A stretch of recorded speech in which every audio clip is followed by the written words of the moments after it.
네, 안녕하세요. 네, 오늘 마태복음 16장, 17장 공부하도록 하겠습니다. 이런 말이 있습니다. 성경을 다 읽기 어렵거든 로마서를 읽어라. 만약에 시간이 없어서 로마서를 다 못 읽겠거든 로마서 8장을 읽어라. 그 성경 중에 꽃이라고 할 수 있는 것은 로마서입니다. 네, 많은 사람이 인정하고 있는 바인데요. 근데 그 로마서의 꽃은 또 8장이에요. 근데 저는 그 성경 이 마태복음 중에서 꽃이라 할 수 있다면 16장이라 할 수 있다고 하겠습니다. 이 16장, 마태복음 16장이야말로 물론 베드로의 유명한 고백, 주는 그리스도시요 살아계신 하나님의 아들이십니다라는 구절도 있지만 이 16장은 정말 예수님께서 이 땅에 왜 오셨으며 또 이때부터 당신이 십자가에서 돌아가실 것을 말씀하셨다고 제자들에게 하셨거든요. 그리고 예수님이 왜 십자가에서 죽으셔야만 하고 그것이 왜 우리와 구원과 무슨 관계가 있는지에 대해서 정말 그 숨은 뜻이 깊이 묻혀 있는 그런 장이라 할 수 있겠습니다. 예. 그 27절에 보면 인자가 아버지의 영광으로 그 천사들과 함께 오리니 그때 각 사람의 행한 대로 갚으리라. 네, 이런 유명한 구절도 있고요. 예, 아버지의 영광으로 그 천사들과 함께 올 것이다. 이 구절 때문에 그 제자들은 성경을 처음에 쓰질 않았어요. 예, 요한 같은 경우도 보게 되면 요한복음, 요한계시록, 요한 1, 2, 3, 4가 대부분 다 그가 반모섬에 갇혀 있다가 풀려난 뒤에 쓴 글입니다. 그가 거의 100세쯤 가까웠을 때. 예, 그러니까 그 자기들이 죽기 전에 예수님이 다시 재림할 것이라고 생각했죠. 이 구절 때문에. 근데 이제 나중에 이제 이 아버지의 영광이 결국 십자가의 영광이라는 것을 나중에 알게 됐습니다. 그러니까 이 16장은 그리스도께서 죽으신 거, 그것만이 우리에게 유일한 희망이요, 인류의 희망이며 이스라엘 백성에게 참 희망이라는 것을 보여주고 있는 장입니다. 사실은 처음에 사두개인들과 바리새인들하고 예수님이 이제 대화를 나누시죠.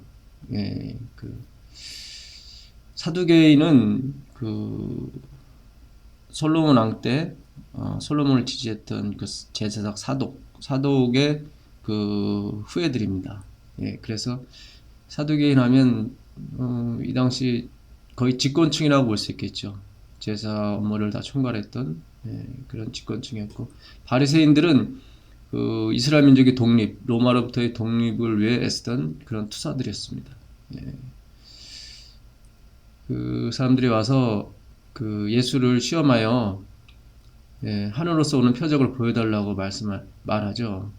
그때 예수님께서 그 하늘의 징조에 대해서 말씀하십니다. 저녁에 하늘이 붉으면 날이 좋겠다 하고 아침에 하늘이 붉고 흐리면 오늘은 날이 굳겠다 하나니 너희가 천기는 분명할 줄 알면서 시대의 표적은 분별할 수 없느냐.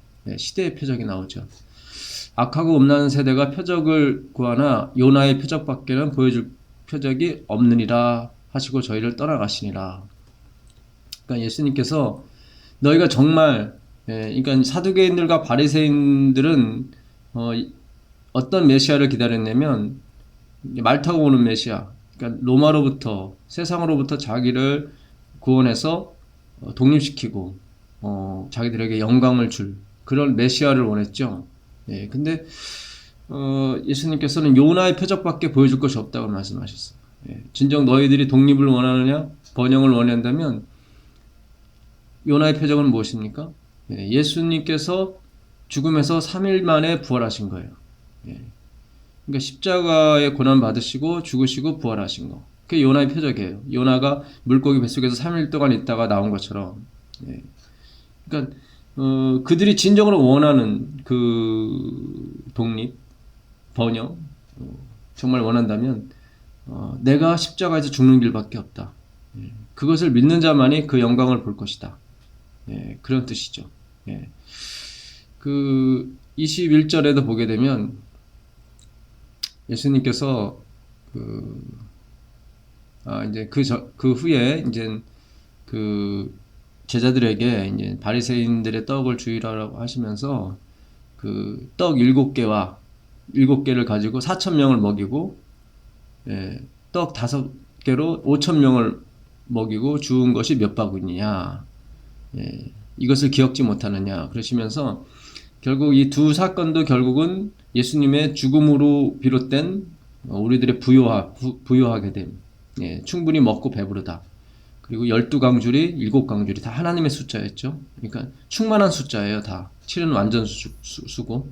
예, 그러니까 주님께서 돌아가셔서 그의 살과 피를 우리에게 나눠주심으로 우리는 충분히 먹고 배부를 수 있다는 거죠. 그러니까 십자가의 죽으심으로, 하나님의 죽음으로 말미암아 우리는 더 이상 다른 것이 필요 없게 됐어요. 예. 그것을 기억하라는 거죠. 기억하시라고 말씀하시는 거예요. 그런 다음에 이제 21절에 실제적으로 그거를 말씀하시죠. 예.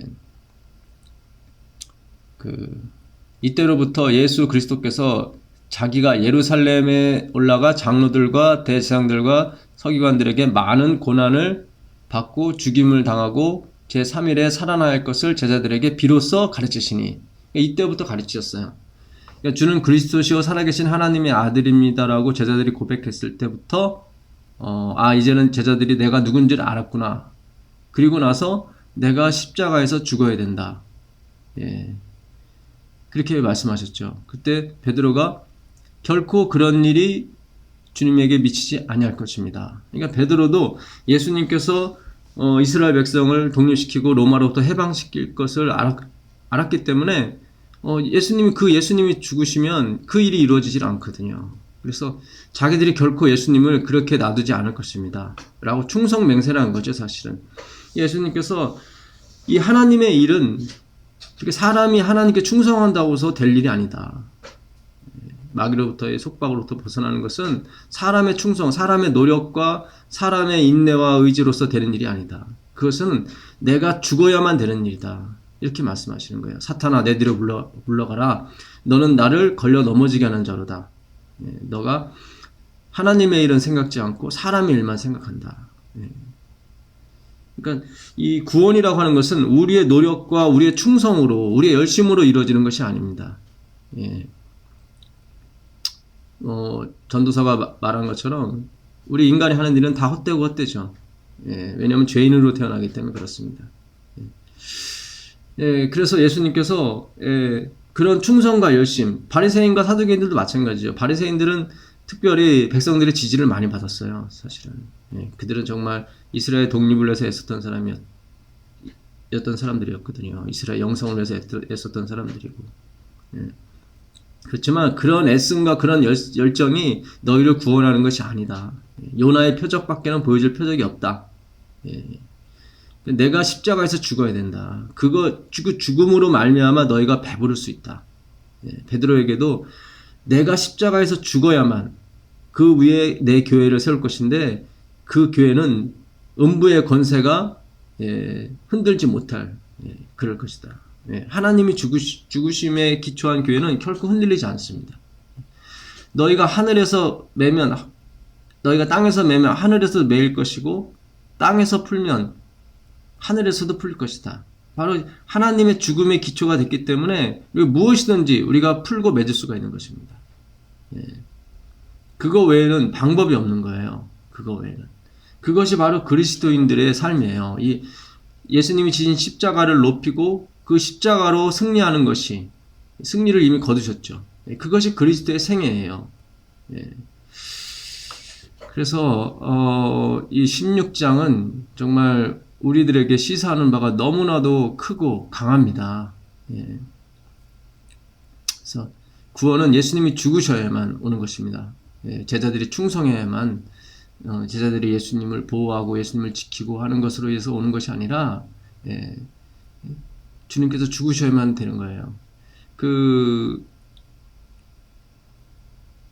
19절에 보게 되면 20절입니다. 이에 제자들을 경계하사 자기가 그리스도인 것을 아무에게도 이르지 말라 하시니라.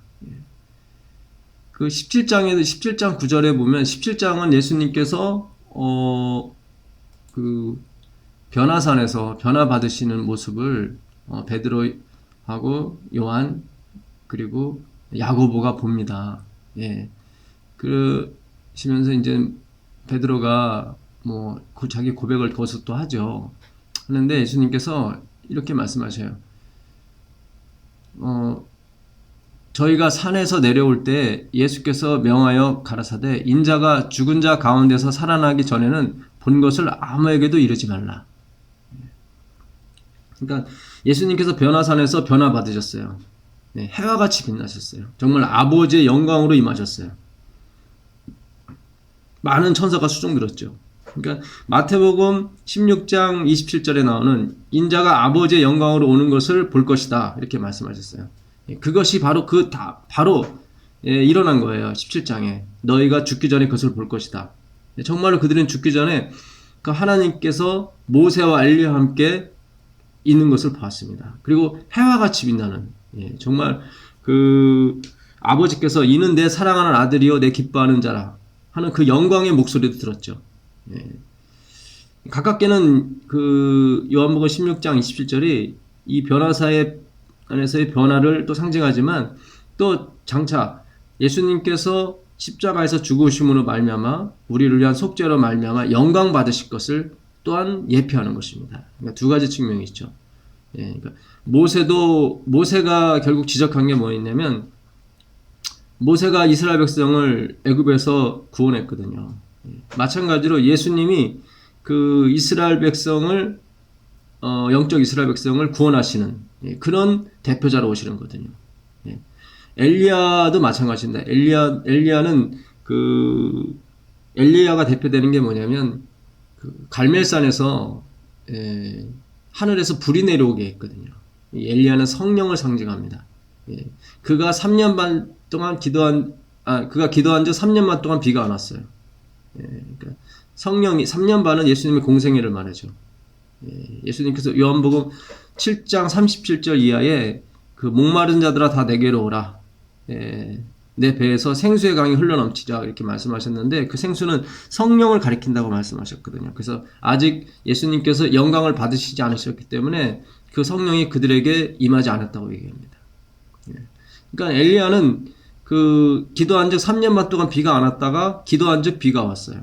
그건 바로 늦은 비, 성령을 말하는 거죠. 그러니까 이 십자가의 죽으심, 모세는 십자가의 죽으심을 나타내는 사람이었어요. 그러니까 요한복음 3장 14절 15절에 보게 되면 모세가 광야에서 뱀을 든 것 같이 인자가 들려야 하리니 이는 그를 믿는 자마다 영생에 들어가게 하려 하십니다. 이런 말씀이 있거든요. 그러니까 모세는 바로 예수님께서 십자가에서 돌아가시는 것을 상징합니다. 그리고 부활하는 거예요. 모세 자체도 죽었다가 부활을 했죠. 엘리야는 그 아비의 마음을 자식에게로, 자식의 마음을 아비에로 돌이키는 성령의 역사를 말합니다. 이게 바로 아버지의 영광으로 지금 임하시는 거예요. 또 아버지의 목소리가 들렸죠. 이는 내 사랑하는 아들이요 내 기뻐하는 자라. 17장 5절에.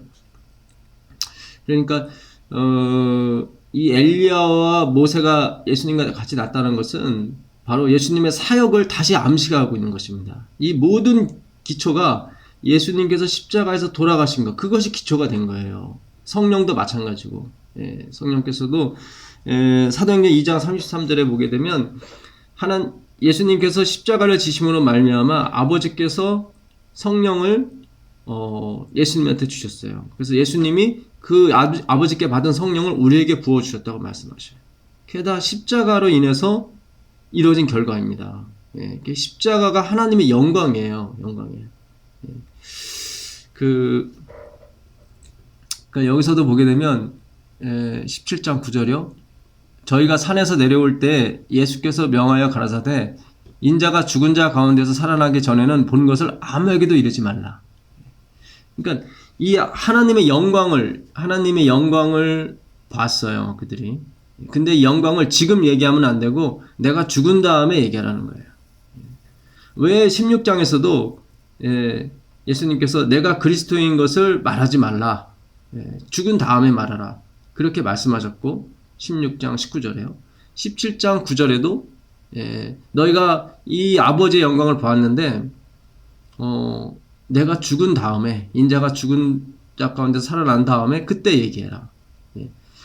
이걸 바꿔 말하면요. 만약에 예수님이 죽기 전에 이 아버지의 영광을 먼저 보여줬더라면 아마 예수님은 십자가에 돌아가시게끔 사람들이 놔두지 않았을 거예요.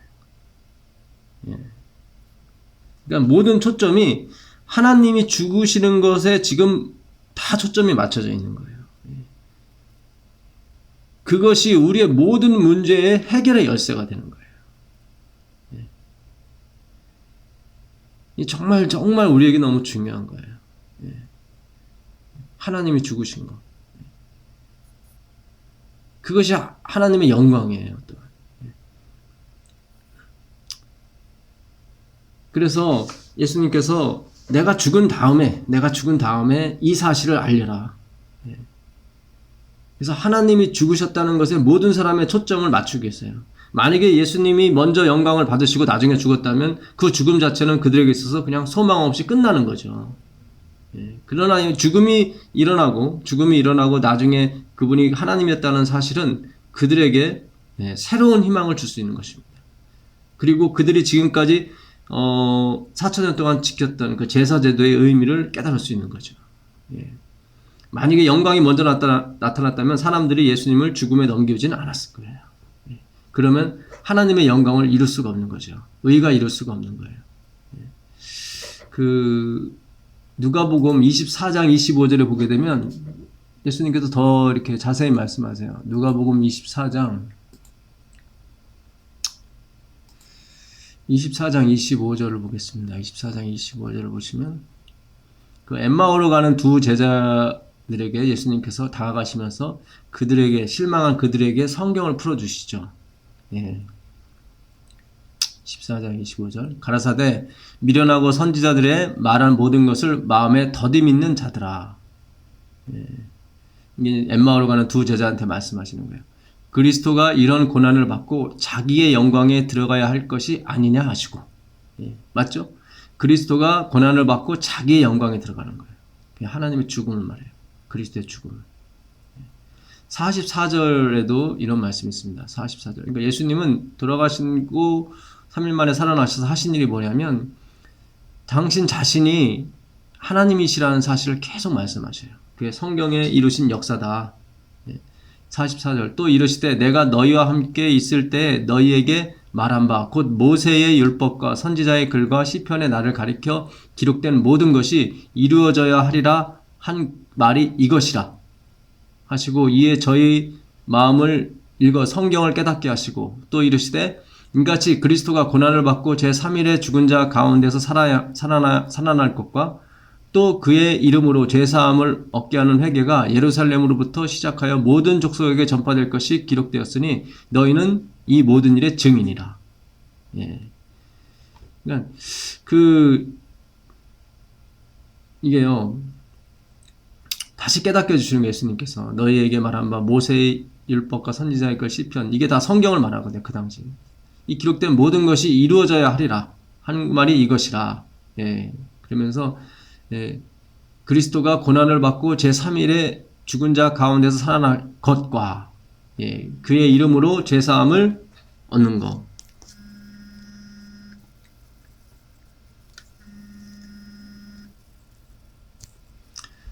그래서 또 그의 이름으로 죄사함을 얻게 하는 회개가 예루살렘으로부터 시작하여 모든 족속에게 전파될 것이다. 그러니까 십자가로부터 시작된 일이 이게 회개에 이르는 엄청난 일이 이루어지는 거예요. 물론 이젠 그 사상만 갖고 가는 건 아니죠. 우리 이제 49절에 볼지어다 내가 내 아버지의 약속하신 것을 너희에게 보내리니 너희는 위로부터 능력을 입힐 때까지 이 성에 임하라. 예, 이렇게 말씀하시거든요. 그러니까 그 십자가의 그 사건, 그것을 우리가 깨달았을지라도 성령이 내리지 않고서는 그것이 많은 사람들한테 회개를 불러일으키기가 어려워요. 예. 역시 이것 또한 아버지의 영광이죠. 예. 그러니까 이 십자가 사건은 정말로 철저하게 모든 것이 하나님 손에 달려 있다는 것을 우리에게 말해주는 사건입니다. 사실은. 그러니까 이게 우리 눈에 보이면은 정말 우리는 감사한 것이고, 우리 눈에는 지금 우리 행동만 보이거든요. 우리가 선택하고, 우리가 생각하고, 우리가 노력하는 열심만 보이지, 하나님께서 무슨 일을 하실 것인가에 대해서는 우리가 보이질 않기 때문에 그래요. 그래서 계속 이게 지금 마태복음 14장이 예수님이 세 번째 유월절이었어요. 그러니까 예수님은 유월절을 4번 맞이하시는데 4번째 유월절에 돌아가세요. 그러니까 그 예루살렘 입성이 마태복음 20장이 나오거든요. 그러니까 14장에서 세 번째 유월절이고, 이제 그분이 돌아가시기 1년 안에 일어난 일들이에요. 이 일들이. 예, 그때야 비로소 예수님이 십자가에 돌아가실 것을 제자들한테 말씀하시는 거예요. 예. 예, 그만큼 그 3년 동안 예수님께서는 제자들에게 당신이 그리스도인 것을 확실하게 나타내길 원하셨죠. 그래서 그들이 그리스도인 것을, 예수님이 하나님인 것을 믿은 다음에야 내가 십자가에서 죽을 것이다, 이렇게 말씀하신 거예요. 그래서 그 사두개인과 바리새인들한테 요나의 표적밖에 보여줄 것이 없다고 하신 말씀도 제자들한테 내가 죽어야만 너희가 구원 얻을 것이란 그런 똑같은 심령을 가지고 말씀하신 거예요. 그들에게도 구원에 관한 분명한 확실한 말씀을, 메시지를 주신 거예요, 사실은. 그래서 그 27절에 아버지의 영광으로 올 것이라고 하는 거, 아까 누가복음 23장 25절에 인자가 십자가의 고난을 받고 자기의 영광으로 들어가야 되지 않겠느냐 했을 때 그거예요. 그게 바로 십자가 사건이에요. 그 히브리서 2장을 보겠습니다. 히브리서 2장을 보시면, 히브리서 2장 10절을 보겠습니다. 히브리서 2장 10절. 바울이 예수님이 어떻게 영광을 받을 것인지 나옵니다. 만물이 인하고 만물이 말미암은 자에게는 많은 아들을 이끌어 영광에 들어가게 하시는 일에 저희 구원의 주를 고난으로 말미암아 온전케 하심이 합당하도다. 말이 좀 어렵죠. 만물이 인하고 만물이 말미암은 자, 하나님 아버지를 말하죠. 많은 아들을 이끌어 영광에 들어가게 하시는 일, 저희들을 말해요. 많은 아들 이끌어 영광에 하는 일에 저희 구원의 주, 예수님을 말하죠. 저희 구원의 주를 고난으로, 이건 십자가의 고난과 죽으심을 말하죠. 말미암아 온전케 하심이 합당하도다. 그러니까 예수 그리스도를 고난, 십자가로 말미암아 온전케 하셨대요. 다른 성경에 보게 되면 진정한 하나님이 되게 하셨다는 거예요. 그 전에는 불완전했다는 것이 아니라 그 전에도 완전한 하나님이셨는데 예수님이 전체적으로 지지를 받지 못했죠. 그러니까 루스벨을 포함한 3분의 1의 천사들의 지지를 받지 못했죠. 그러니까 불완한 하나님이었어요. 원래 완전한 하나님이었는데 온 우주로부터 진정한 지지를 받지 못했죠. 근데 십자가의 영광으로 말미암아 그분이 온전케 되셨다는 거예요. 그게 바로 이 히브리서 2장 10절에 말씀하는 바입니다. 그러니까 이 기독교의 영광, 그리스도의 영광은 그 십자가에 있는 거예요. 그분의 죽으심, 그분의 죽으심이야말로 우리의 모든 문제를 해결하고도 남는 거예요. 그러니까 예수님께서 그 마태복음 11장에 보게 되면 침례 요한이 감옥에서 약간의 좀 그 의심적인 말을 하죠. 우리가 누구를 기다립니까? 오실 메시아가 당신이 맞습니까? 아니면 다른 메시아를 기다려야 되는 것입니까? 그러니까 예수님이 자기가 생각하는 거하고는 엉뚱한 일을 하시기 때문에 그런 거예요. 예수님께서 침례 요한에게 그 제자들에게 너희가 보고 들은 것을 가서 얘기해 주라.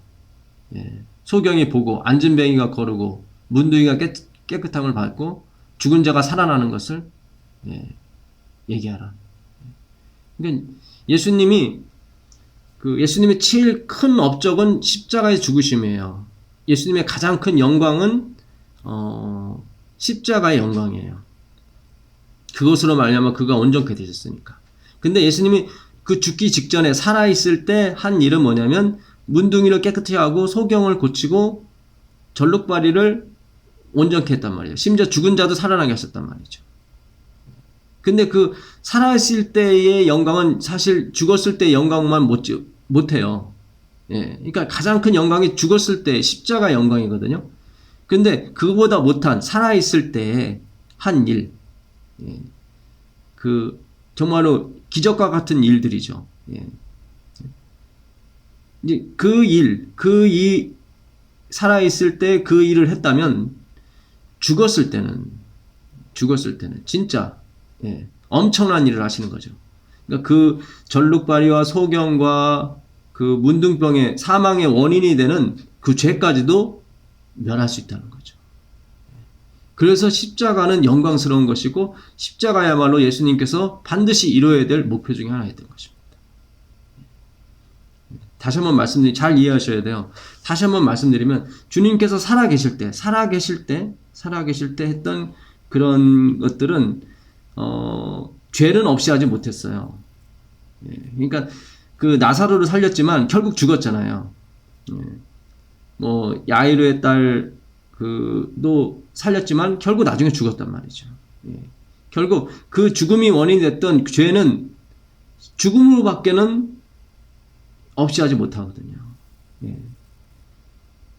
무슨 뜻인지 아시죠? 그러니까 이게 지금 그리스도의 십자가가 진짜 엄청난 거예요. 그러니까 예수님이 죽기 전에 내가 이런 놀라운 일을 한다면 죽은 다음에는 엄청난 일, 정말 너희들이 원하는 그런 죄악으로부터 그 루스벨레 그 구속으로부터 벗어날 수 있다는 거죠. 이게 그래서 이 마태복음 16장은 우리에게 주는 의미가 엄청납니다. 엄청나요. 그 안식일의 의미도 마찬가지예요. 안식일의 의미도 마찬가지인데 예수님께서 병들을 주로 안식일에 많이 고치셨어요. 안식일에. 그래서 그 예수님을 시험하는, 예수님을 어렵게 하는 자들에게 많이 사실은 그 논쟁의 대상이 됐고 그 예수님을 어렵게 하는 그런 원인이 됐죠. 사실은. 왜 안식일에 이런 일을 하느냐에 따라서. 근데 예수님이 안식일에 그런 일을 할 수밖에 없는 이유가 있는 거예요, 사실은. 왜냐하면 이 안식일이 바로 십자가를 의미하거든요. 십자가를. 그 신명기 5장을 보겠습니다. 5장 15절 이하에 보시면 너는 기억하라. 네가 애굽 땅에서 종이 되었나니 너의 하나님 여호와가 강한 손과 편팔로 너를 거기서 인도하여 내었나니 그러므로 너의 하나님 여호와가 너를 명하여 안식일을 지키라 하느니라. 그러니까 기억하라는 거예요. 뭘 기억하냐면 네가 애굽 땅에서 종 되었더니 너의 하나님 여호와가 예수님을 말하죠. 강한 손과 편팔로 너를 거기서 인도해냈다. 그러니까 다른 사람의 도움을 받거나 뭐 그런 것이 아니라 그 하나님 여호와가 홀로 강한 손과 편팔로 너희를 거기서 인도해냈다. 그러므로 너희는 안식일을 기억하여 거룩히 지키라. 이렇게 하는 거예요. 그러니까 안식일이라고 하는 것은 하나님이 십자가로 결국 구원하는 것을 상징하는 거거든요. 그러니까 십자가로 우리의 모든 문제를 해결하셨다는 것을 기억하라고 주신 것이 안식일이에요. 그래서 에스겔서 20장에 보게 되면 20장 12절에 보게 되면 이 안식일이 하나님과 우리 사이의 표징이 된다고 그랬거든요. 거룩하게 하는 표징. 나는 너희를 거룩하게 하는 여호와인 줄 알 것이다. 그래서 그 표징으로 안식일을 줬다 이렇게. 그러니까 이 안식일 십자가 사건이야말로 우리를 죄에서 구원하신 우리의 모든 문제를 해결하신, 뭐 이스라엘의 독립이고 번영이고 간에 모든 문제가 사실 십자가 안에서 해결될 수 있었던 거예요. 예. 그러니까 이 십자가 사건으로 그들이 십자가를 예수님을 받아들였다면 화이트 부인도 그들이 그 나라가 정말 하나님의 제사장과 방백의 나라가 돼서 많은 사람들에게 하나님을 전파할 수 있는, 예수님을 전파할 수 있는 그런 기회가 주어질 수 있었을 텐데 그들이 예수님을 받아들이지 않았기 때문에 결국 그들은 멸망했다는 거죠. 그러니까 오늘날 우리의 문제도 마찬가지예요.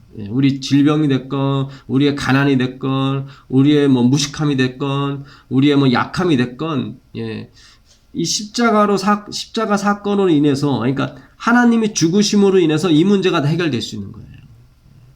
우리가 다른 데 초점을 맞추면 안 돼요. 그러니까 안식일에 우리가 아무 일도 하지 않는 것은 우리는 십자가 외에는 다른 것을 믿지 않는다는 거예요. 우리는 십자가 사건이야말로 하나님이 홀로 우리를 구원하신 사건이야말로 우리를 지탱해주고 우리를 움직이게 만들고 우리를 열성 있게 만드는 가장 중심적인 근원이라는 거예요.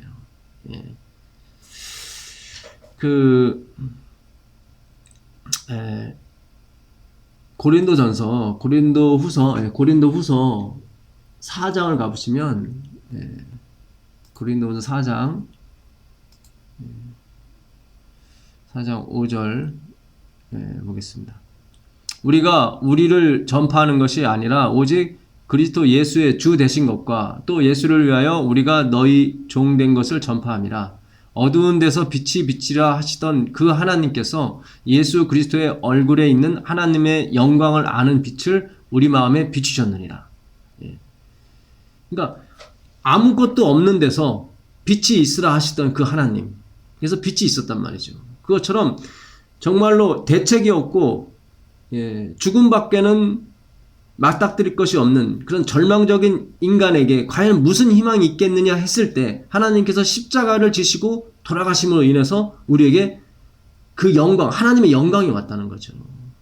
그래서 우리가 우리를 전파하는 것이 아니라 바로 그 그리스도를 전파하기 위해서 너희의 종이 되었다는 거예요. 종이 돼도 좋다. 이 그리스도, 예수님께서 십자가를 지심으로 말미암아 이루신 엄청난 이 빛, 하나님의 영광을 아는 빛, 그 빛을 전달함에 있어서 내가 무엇이 돼도 좋다는 거예요. 그만큼 이 십자가는 절대적이었거든요. 고린도전서 2장 2절에 내가 이 십자가 외에는 결코 다른 어떤 것도 알려하지 않는다고 바울이 고백하는 거 보면 확실하게 그 십자가는 예수님께서 확실히 그렇게 증거하셨던 것처럼 바울에게도 가장 핵심적인 부분이었어요. 여기 보게 되면 10절에 보게 되면 우리가 항상 예수 죽인 것을 몸에 짊어짐은 예수의 생명도 우리 몸에 나타나게 하려 함이니라. 그러니까 예수께서 우리 때문에 십자가에 돌아가신 거, 우리가 항상 예수 죽인 것을 몸에 짊어짐, 이것이 바로 그리스도께서 죽으신 거예요. 하나님께서 죽으신 거. 우리가 어떤 상황에서도 실망하지 말 것은 하나님이 나를 위해서 죽으셨다. 이 죽으심, 이 십자가를 들고 나가야 됩니다. 그러면 반드시 모든 것이 물리쳐져요. 그것이 가난이 됐든 질병이 됐든 무엇이 됐든 심지어 죽음조차도 멀어지게 됩니다. 그것이 바로 바울이 주장하고 예수님께서 주장했던 거예요. 성경이 말하고 있는 것이고. 다시 마태복음을 보게 되면 그래서 우리가 안식일을 지키는 거, 우리가 안식일에 아무 일도 하지 않는 것은 원인이 나의 번영이 됐든 나의 평안이 됐든 모든 것의 원인이 바로 하나님에 있는데 하나님께서 이루신 일, 그것이 뭐냐면 십자가에서 죽으신 일. 그 일이 원인이 됐기 때문에 내가 안식일에 아무 일도 하지 않아도 나는 살 수 있고 나는 평안한 거예요. 우리가 믿고 있는 것은 내가 안식일을 지키고 있다는 걸 믿고 있는 것이 아니라 예수님께서 죽으신 거, 그걸로 충분하다. 그분이 하신 일로 충분하다. 그걸 나타내기 위해서, 믿음으로 나타내기 위해서 우리가 안식일을 지키는 거예요. 이걸 바꿔 말하면 내가 안식일을 지키지 않는 것은 나는 그리스도께서 십자가에서 돌아가신 것으로 부족하다는 것을 어떻게 보면 암시하고 있는 거예요. 이게 굉장히 중요해요. 그래서 이스라엘 백성이 안식일은 지켰지만 예수님이 봤을 때 그건 지키는 것이 아니라고 했던 것은 그들이 예수님을 받아들이지 않았기 때문에, 하나님의 죽으심을 받아들이지 않기 때문에 그들의 안식일은 진정한 안식일이 아니었던 거예요.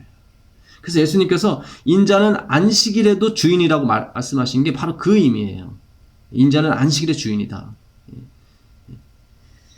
아, 참, 이게 엄청난 건데요. 예, 제가 이 표현력이 부족해서 참 너무 괴롭습니다. 예, 이 십자가 사건, 예수님께서 죽으신 사건, 하나님께서 이 희생을 치른 이 사건이야말로 우리 기독교인들에 있어서, 크리스찬들에 있어서 최고의 어떻게 보면 무기예요. 무기고 힘이고, 예, 방패고 반석이 되는 거예요. 반석. 예, 내가 이 고백 위에 이 반석, 내 교회를 세울 것이다. 반석. 그러니까 주님께서 죽으셔서 돌 무덤에 묻히신 그 사건, 그것에 반석을 세워서 교회를 세우는 거예요.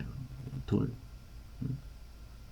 이스라엘 백성이 여호수아 5장에 보게 되면 그 여리고성을 이제 그 치기 위한 막바지 준비를 하거든요. 그때 하나님께서 요구하신 게 뭐냐면 부싯돌을 들어서 다 할례를 받으라는 거예요. 할례를 받으신 분은 다 알겠지만 이 상처가 낫기까지는 참 오래 걸립니다. 예, 한 달까지 가는 경우도 있어요, 사실은. 그러니까 지금 막 전투를 해야 되는 상황인데 하나님께서 할례를 행하라고 하는 거예요. 이 할례의 의미는 cut off, 제거하다, 죄를 제거하다라는 의미예요. 예.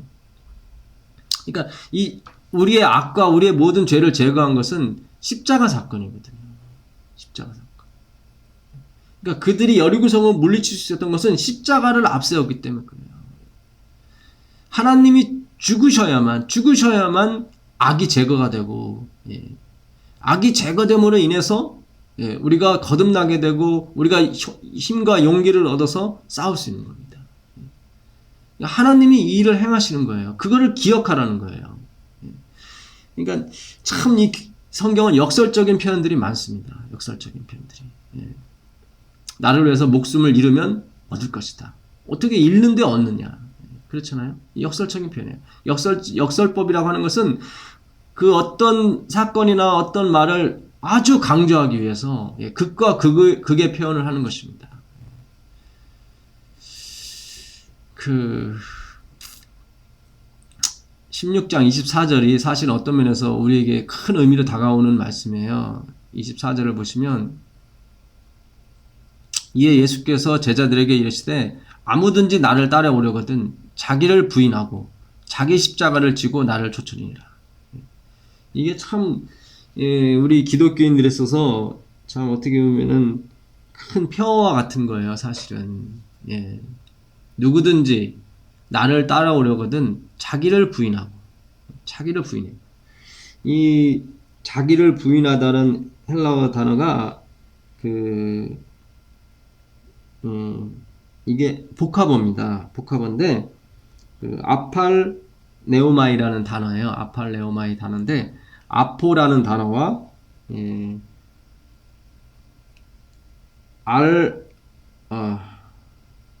REOY라는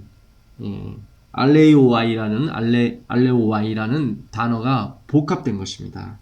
그러니까 이 아포라는 단어는 멀리 떨어지다 뭐 그런 뜻이고요. 알레오와이는 거부, 거절, 단절이에요. 그러니까 이 나를 부인하다 할 때 부인하다는 단어가 아팔레오마인데 이거는 뭐냐면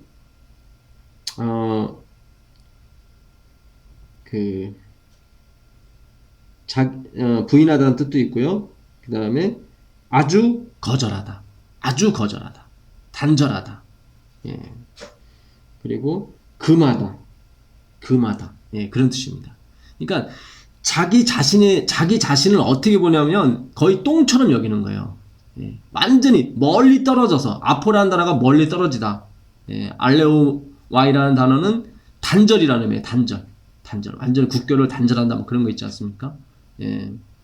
그러니까 북한이 우리를 쳐들어왔을 때 우리는 북한하고 완전히 단절했죠. 38선을 긋고. 예. 그래서 뭐 거의 쳐다보지도 않았어요. 예. 아주 경멸해 여겼죠. 그러니까 자기를 부인한다는 것은 자기를 경멸하는 거예요. 경멸. 이게 아팔 레오마의 뜻이에요. 예. 그런데 예, 자기 십자가를 지다. 여기서 십자가라는 단어가 나와요. 십자가라는 단어가 나오는데 이 십자가라는 단어는 스타우루스라는 단어예요. 스타우루스. 스타우루스라는 단어는 어디서 왔냐면 히스데이라는 단어에서 왔습니다. 히스데이. 히스데이는 붙들다, 거하다, 지적하다 그런 뜻이에요. 거기서 오는 단어인데 십자가는 뭐 기둥이라는 단어 뜻도 있고 십자가라는 뜻도 있고 또 죽음의 위험에 노출됨 그리고 자기 부인 그리고 그리스도의 속죄 그런 뜻도 있습니다. 그러니까 우리가 십자가를 지고 가는 거예요. 십자가를 지고 가는데 그 십자가라는 뜻은 무슨 뜻이냐면 붙들다라는 뜻이 있어요. 붙들다. 그리고 지적하다는 뜻도 거하다는 뜻도 있어요. 그러니까 십자가가 우리의 죄를 지적해 주는 거예요. 그래서 나를 경멸하게 만들어요. 나를 부인하게 만든단 말이죠. 그러니까 이 십자가는 나의 희생을 의미하는 게 아니에요. 희생을 의미하는 게 아니라 그리스도의 속죄를 의미하는 거예요. 그러니까 누구든지 내 제자가 되려거든 하나님이 죽으셨다는 것을 자기가 지고 가야 되는 거예요. 예를 들어 지다. 이 지다라는 것도 아이로라는 그 헬라어인데 이것도 높이 들다, 들어 올리다 그런 뜻입니다. 지다라는 뜻보다는 높이 들어 올리다 뜻이 있어요. 들어 올리다. 그리고 그 뭡니까? 여기도 제거하다, 속죄하다. 그런 뜻도 있습니다. 그러니까 이 아이로의 뜻도 지다란 의미보다는 죄를 속하다, 운반하다, 없이하다, 제거하다. 그러니까 다 이 속죄의 의미가 있는 단어들이에요. 누구의 속죄요? 바로 그리스도의 속죄예요.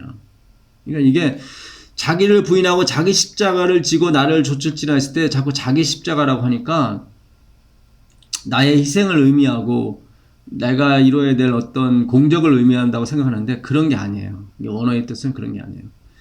그러니까 자기를 부인한다는 것은 자기가 경멸할 대상인 거예요.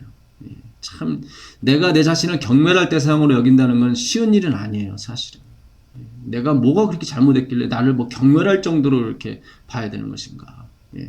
근데 여기서 이 부인하다는 이 단어, 아팔레오마이는 그런 뜻이에요. 완전히 단절하는 거예요. 자기하고는 단절. 그냥 자기의 의와 자기의 어떤 열성이나 그런 것이 들어가면 안 돼요. 그러니까 혹 신학자는 그런 말을 해요. 어떤 신학자는 자기 희생 그리고 자기의 열정도 내려놓아야 된다.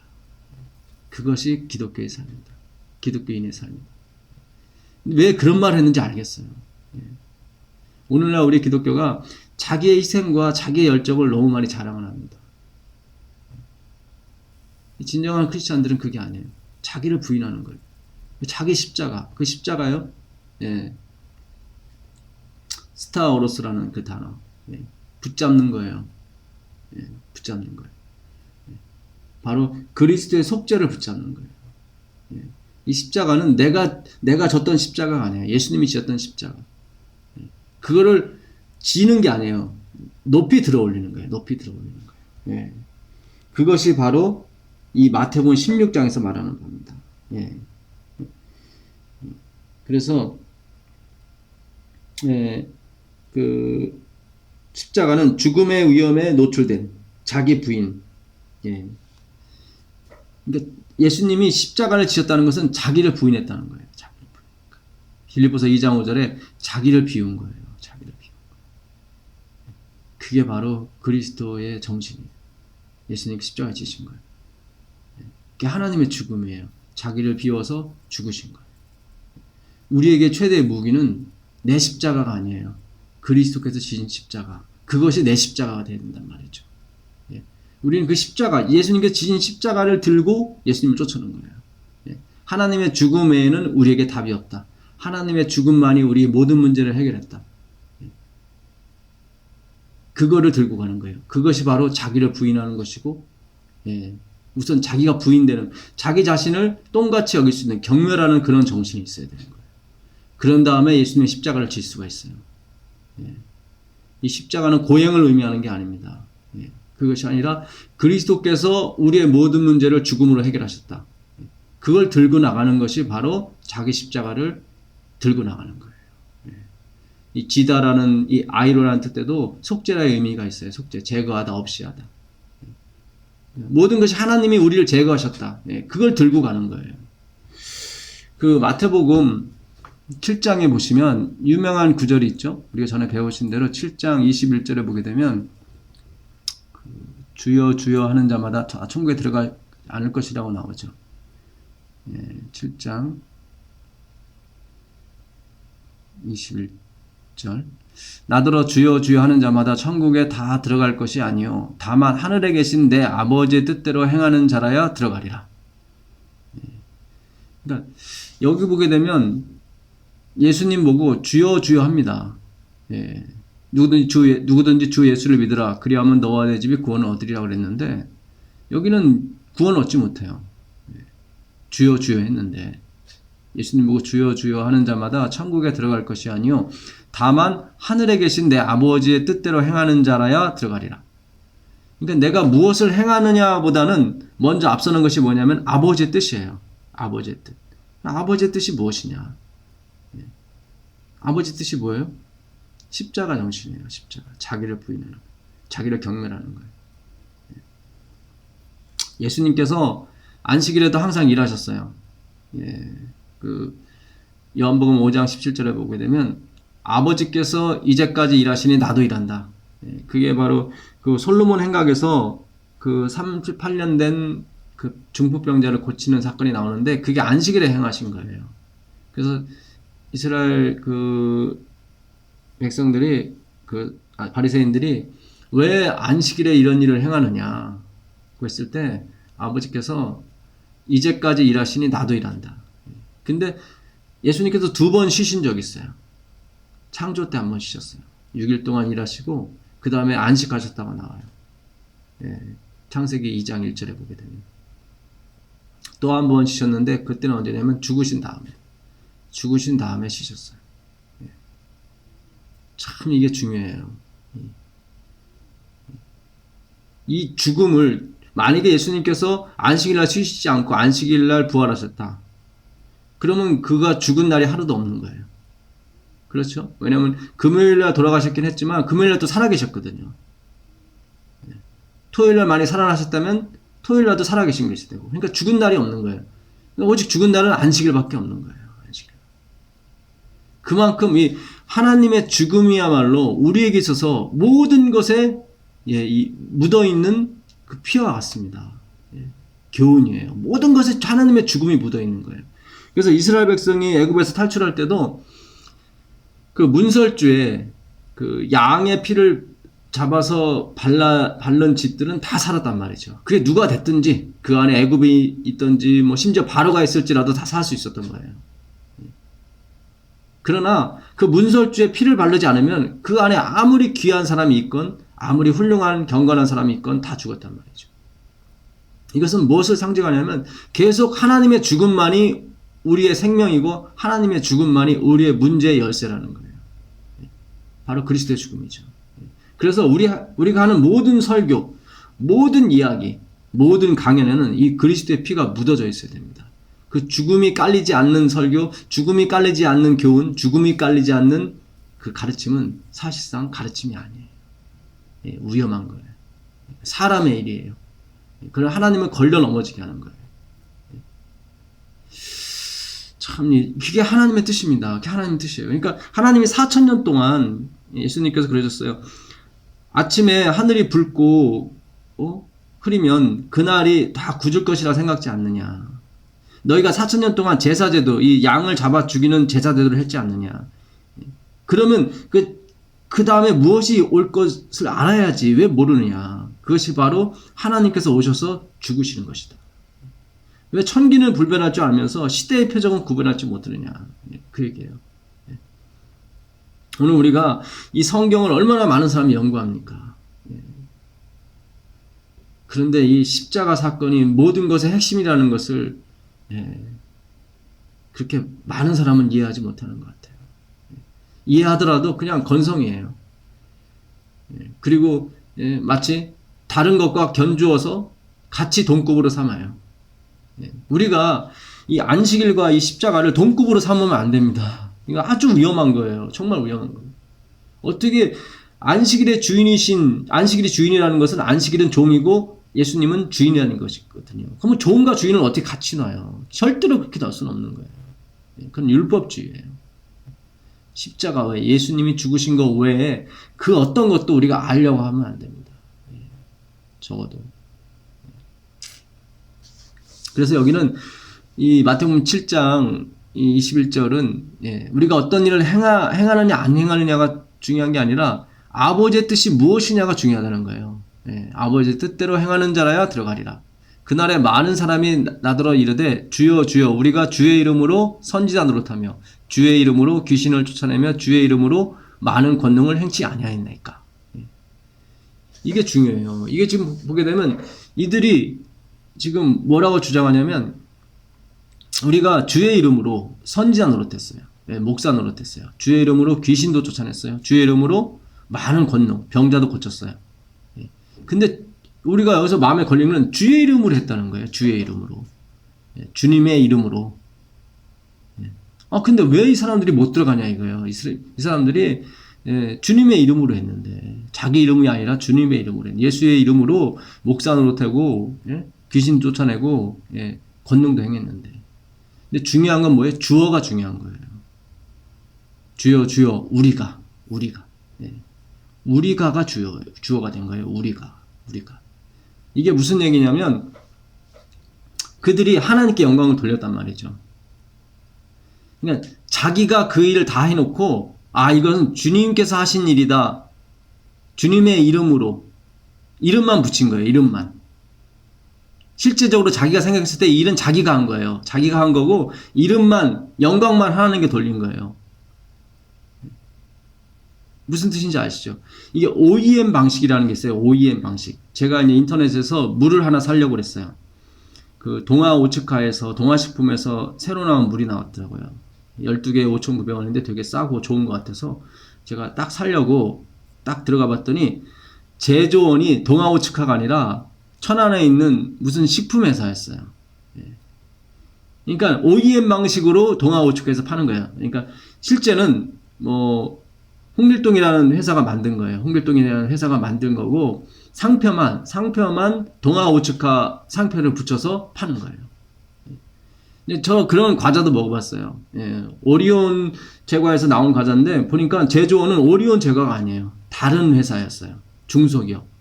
근데 상표만 오리온, 롯데, 혜태라는 상표만 붙여서 파는 거였어요. 그러니까 그걸 보고 나니까 제가 이제 그 물이 동아식품에서 나온 게 아니라 동아 오츠카에서 나온 게 아니라 천안 어떤 중소기업에서 만들었다고 하니까 신뢰가 떨어지는 거예요. 근데 대부분의 사람들은 다 그냥 동아 오츠카에서 그 물을 만들었다고 생각하고 먹는 거죠. 동아 오츠카를 신뢰하고. 이게 바로 그거예요. 제가 은영이 그 엄마하고 은영이 바이올린 하나 사주려고 연습용 바이올린 사주려고 이 바이올린 파는 데를 갔어요. 그랬더니 어느 상점에는 유명한 그 수작으로 만드는 손으로 만드는 그 바이올린 회사가 있더라고요. 근데 인터넷에서 치면은 아무개 하면은 나오는 그런 유명한 거예요. 그래서 근데 너무 싸요. 16만 원이래요. 그래서 이거 어디서 만들었어요? 그랬더니 중국이래요. 중국에서 OEM 방식으로 만들어 오고 이름만 자기네 회사 이름 붙인 거예요. 정남이가 뚝 떨어졌죠. 안 사고 나왔어요. 무슨 뜻인지 아시죠? 주여 주여 우리가 주의 이름으로 선지자 노릇하고 주의 이름으로 귀신을 쫓아내고 주의 이름으로 많은 권능을 행했어요. 근데 사실상 이거 누가 한 거예요? 자기가 한 거라요. 자기가 한 거라는 거예요. 그리고 모양은 주의 이름을 한 것처럼 다 흉내를 내줬다는 거죠. 눈 가리고 아웅한 거예요. 그게 아니에요. 이 마태복음 16장에 나오는 이 말씀은 너의 열심, 바리새인의 열심, 베드로의 열심으로 구원을 이루는 게 아니에요. 하나님이 실제적으로 돌아가시는 거예요. 베드로가 죽어서도 안 되고 바리새인이 죽어서도 될 수 없는 거예요. 이건 하나님 당신만이 할 수 있는 일이에요. 그 일로 다 이루신 거예요. 그 일을 다 이루신 거예요. 마태복음 7장 23절. 그때 내가 저희에게 밝히 말하되 내가 너희를 도무지 알지 못하니 불법을 행하는 자들아 내게서 떠나가라. 그때 내가 저희에게 밝히 말하되 내가 너희를 도무지 알지 못하다. 당연하죠. 하나님이 이 일을 하셨어야 되는데 자기가 다 해놓고 라벨만 하나님 이름을 붙여버렸으니 하나님 모르시죠. 이게 불법이에요. 불법이에요. 하나님의 법은 뭐예요? 하나님이 일을 시작하시고 하나님이 일을 끝내는 거예요. 하나님의 법이에요. 그게 성경의 정신이고. 그 다음에 마태복음 7장 이후에 이제는 그 집 얘기가 나와요. 반석 위에 지은 집, 모래 위에 지은 집. 이거는 누가 부지런하고 누가 게으르냐 그런 얘기가 아니에요. 누가 일을 말씀대로 했느냐 안 했느냐 그런 얘기가 아니라 둘 다 했단 말이죠. 행했어요. 했는데 한 사람은 반석 위에 졌단 말이죠. 그리스도의 죽음 기초가 돼서. 그러니까 내가 하는 것이 아니라 하나님의 죽음이 이 모든 일을 해냈다. 실제로 그런 정신을 갖고 실제로 그렇게 하신 거예요. 그래서 무너지지 않아요. 하나님이 그 집을 지었기 때문에 무너지지 않아요. 그러나 모래 위에 진 집은 뭐예요? 라벨만 하나님의 이름을 붙여놓고 실제는 자기가 다 한 거예요. 그럼 무너져요. 반드시 무너져요. 똑같은 집인데도 불구하고 똑같은 선행이고 똑같은 공적인데도 불구하고 무너진단 말이죠. 오늘날 우리가 이런 실수를 신앙에서 범한다니까요. 겉으로는 예수의 이름으로 했습니다. 예수님이 이 일을 다 했고 예수께서 하신 것입니다. 말은 하지만 실제적으로 내 양심은 뭐예요? 내가 했다는 거예요. 내가. 무슨 소리야? 내가 아침에 일찍 일어나서 내가 일했고 내가 한 거지. 그래서요 우리가 성령을 받아야 되는 이유가 거기에 있는 거예요.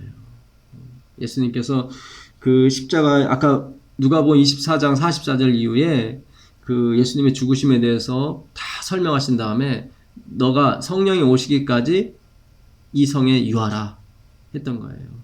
왜냐하면 성령이 오시지 않고 그들이 행하면요 모래 위에 짓는 집이 돼요. 예수를 전파하고 다 예수의 이름을 하죠. 그러나 본성을 자기가 이겨내지 못해요. 그러니까 바울이 로마서 7장에 내가 내 속마음에 선한 마음과 악한 마음이 있는데 이 선한 마음이 악한 마음을 이기면 좋겠는데 우리는 성령이 없이는 악한 마음한테 무조건 져요. 무조건 진다고요. 그래서 내가 아무리 좋은 일을 해도 그냥 무너지게 돼 있어요. 나중에 모래 위에 싼 집이 된단 말이죠. 그래서 우리가 성령을 정말 갈급해야 돼요. 정말 하나님이 나와 함께하지 않으시면 내가 이 일을 할 수가 없다는 그런 정신이 필요하단 말이죠. 근데 우리가 참 이 성령을 잘 구하지 않는 것 같습니다. 정말로 성령을 구해야 되는데 근데 그 전에 먼저 우리가 지금 이 방송을 통해서 십자가 사건, 그리스도의 죽음만이 모든 것을 책임지시고 모든 것을 우리에게 가르치신다는 거. 이거야말로 진짜 성령께서 오시기 직전에 하시는 일이거든요. 여러분께서 정말 그리스도가 아니면 하나님의 죽으심이 기초가 아니면 나는 결코 움직이지 않겠다. 나는 그거 외에는 믿지 않겠다. 그런 정신이 필요해요. 그 요한복음 16장 13절을 보시면 요한복음 16장 13절입니다. 그러나 진리의 성령이 오시면 그가 너희를 모든 진리 가운데로 인도하시리니 그가 자의로 말하지 않고 오직 듣는 것을 말하시며 장래의 일을 너희에게 알리시리라. 진리의 성령이 오시면 우리에게 진리를 가르쳐 주십니다. 근데 자의로 말하지 않으세요. 그분도. 그분도 자의로 말하지 않으세요. 14절 그가 내 영광을 나타내리니 내 것을 가지고 너희에게 알리겠습니다.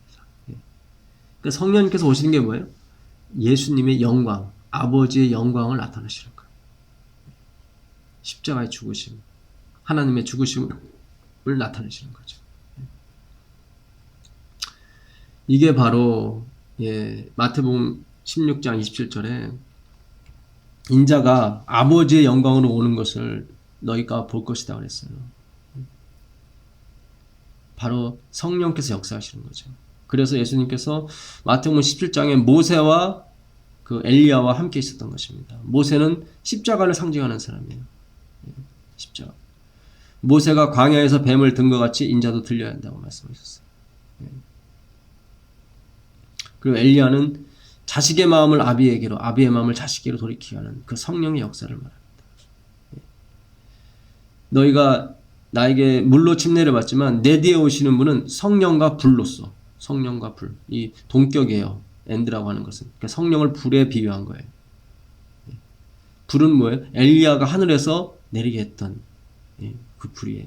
그 기초가 됐던 게 뭐죠? 송아지의 각을 뜬 거죠. 그리스도의 십자가의 죽음, 하나님의 죽음을 기초로 해서 불이 내려온 겁니다. 그게 바로 하나님의 영광이에요. 그러니까 모든 것에 예수님의 피가 묻어 있는 거예요. 모든 것에. 우리는 그 예수님의 십자가의 죽으심으로 사는 거예요. 그것으로 우리가 가난도 극복하고요. 그것으로 우리가 질병도 극복하고요. 그것으로 우리가 심지어 죽음도 극복하는 것입니다. 이 그리스도의 십자가가 우리의 온전한, 이거 외에는 다른 것이 기초가 없을 때 그 교회는 부흥하게 됐고, 그 교회는 하나님께서 보내준 사람들로 하나님의 백성으로 가득 차게 됩니다. 그것이 바로 베드로가 던졌던 그 그물에 잡힌 물고기들이었어요. 정말 우리가 이 마태복음 16장을 읽고 또 읽어야 됩니다. 읽고 하루에 3,000명씩 이 침례에서 들어오는 그 아버지의 영광을 봤습니다. 그들은 죽기 전에 바로 봤어요. 사도행전 2장에서 봤어요. 이제 예수님 직전에도 우리가 그런 영광을 볼 것입니다. 그러나 이 모든 것에, 이 모든 영광의 기초에는 예수 그리스도의 죽음이 있었다는 것. 그걸 여러분이 잊어서는 안 됩니다. 예수님께서 마지막에 하신 일이 뭐예요? 성만찬 예식이에요. 이 잔은 내 피고 이 떡은 내 살이다. 그분의 죽음이에요. 고린도전서 11장 23절에 그분은 내가 올 때까지 이 사실을 알리라는 거예요. 그거 외에 다른 거를 알리라고 말씀하신 적 없어요. 그 막달라 마리아가 옥합을 깨뜨려서 그의 머리를 가지고 예수님의 발을 씻을 때 그의 장사를 준비한다고 했거든요. 예수님께서 이 사실, 이 마리아가 나의 죽음을 기념했던 이 사실을 나올 때까지 전하라고 말씀하셨어요. 마태복음 26장. 예수님은 죽으러 오셨어요. 그것이 아버지의 영광이었고 자신의 영광이었고 성령님의 영광이었습니다. 그렇다면 오늘날 예수님을 따르는 우리로서는 당연히 그 십자가의 영광만을 가지고 다녀야 되는 것입니다. 이 안식일도 결국 십자가의 영광을 드러내기 위해서 주님께서 제정하신 거예요. 하나님이 2번 쉬셨죠. 성경에서. 창조 때 6일 동안 창조하시고 안식일에 쉬시고 그 다음에 돌아가신 다음에 쉬셨어요. 그 외에는 하나님은 아버지께서 이제까지 일하시니 나도 일한다고 말씀하셨어요. 요한복음 5장 17절이죠. 여러분 정말 우리가 왜 안식일을 지키고 왜 우리가 성만찬 예식을 하고 왜 우리가 이렇게 하나님의 율법과 하나님의 이 교회를 위해서 충성하는지 이유를 알아야 됩니다. 그 모든 것이 다 십자가를 가리키게. 그들은 그 제사장이 요단강을 건널 때도 마찬가지였고요. 요단강을 건널 때 제사장이 법궤를 메고 먼저 물을 밟은 즉 갈라졌어요. 법궤 안에는 하나님의 율법이 들어가 있습니다. 율법이에요. 그 율법이 뭐예요? 바로 그리스도를 상징합니다. 십자가의 죽음을 상징하죠. 그 율법 앞에, 십계명 앞에 모두 물러가라 해요. 로마서 3장 19절에 그 율법 앞에서 자랑할 사람이 누가 있느냐는 거죠. 율법 앞에서 자랑할 사람. 아무도 우린 자랑할 수가 없어요. 율법 앞에서 자랑할 수가 없어요. 불가능해요. 그 율법을 온전히 이루신, 율법의 요구를 이루신 분이 누구예요? 바로 하나님이세요. 그리스도세요. 우리가 그리스도 앞에서 자랑할 게 없어요. 자랑할 게 없어요. 그것으로 요단강이 갈라진 거고, 그것으로 여리고 사람들이 간 다음에 서늘하게 내립니다. 어떤 길도 다 십자가를 지신 그리스도, 율법을 지신 그 그리스도에 의해서 열리게 돼 있고 뚫리게 돼 있고 다 무너지게 돼 있습니다. 하나님이 죽으신 거예요. 이 사실이 바로 마태복음 16장에 그 사두개인들과 바리새인들한테 알려주셨어요. 요나의 표적밖에는 내가 보여줄 것이 없다. 내가 딱 5개와 7개로 5,000명과 4,000명 먹인 거 보지 않았느냐. 충분하다. 내가 죽은 것으로 충분하다. 베드로가 예수님 당신은 죽으시면 안 됩니다. 너는 날 넘어지게 하는 자로다. 그것으로 너의 충성으로 너가 구원받는 것이 아니라 내가 죽어야만 너가 구원을 받는 것이다. 인자가 아버지의 영광으로 올 것을 여기 죽지 않고 볼 사람이 있을 것이다. 그게 십자가 사건이에요. 여러분, 그 십자가 사건으로 인해서 모든 제자들이 도망갔다고 마태복음에 나와 있어요. 그건 뭘 의미해요? 그 예수님의 죽음이 모든 것을 덮을 수 있는 거예요. 그러니까 그 속죄의 한계를 말씀하시는 거예요. 이 제자들이 다 예수를 버리고 도망갔다는 얘기는 십자가 사건이 그것도 덮어준다는 거예요. 만약에 거기서 예수님이 십자가에 돌아가셨는데 한 사람이 안 도망갔다. 그러면 십자가 사건은 그 사람에게는 좀 무의미한 거예요. 다 도망가야 되는 거예요. 그래야 그 십자가 사건이 모든 영역에서 다 사람을 속죄한다는 그 의미를 부여하는 것입니다. 우리가 자꾸 착각할 때가 있어요. 예수님께 십자가에 돌아가셨을 때 나는 안 도망갔을 거야. 그거 아니에요. 그거는 요한일서 1장 10절에 보게 되면 너희가 죄 없다 하면은 그건 하나님을 거짓말장이로 만든다고 그랬어요. 거짓말장. 우리가 하나님을 거짓말장이로 만들면 안 되는 거예요. 우리는 율법 앞에서 그리스도의 십자가 앞에서 우리는 다 무릎을 꿇을 수밖에 없는 것이고 우리는 통회할 수밖에 없는 거예요. 우리의 본성은 다 도망간 거예요. 예수를 버리고 다 도망가요. 지금도 마찬가지예요. 내가 입으로는 라벨만 붙인 거예요. 주의 이름으로, 주의 이름으로. 우리는 내 사정을 잘 알아야 돼요.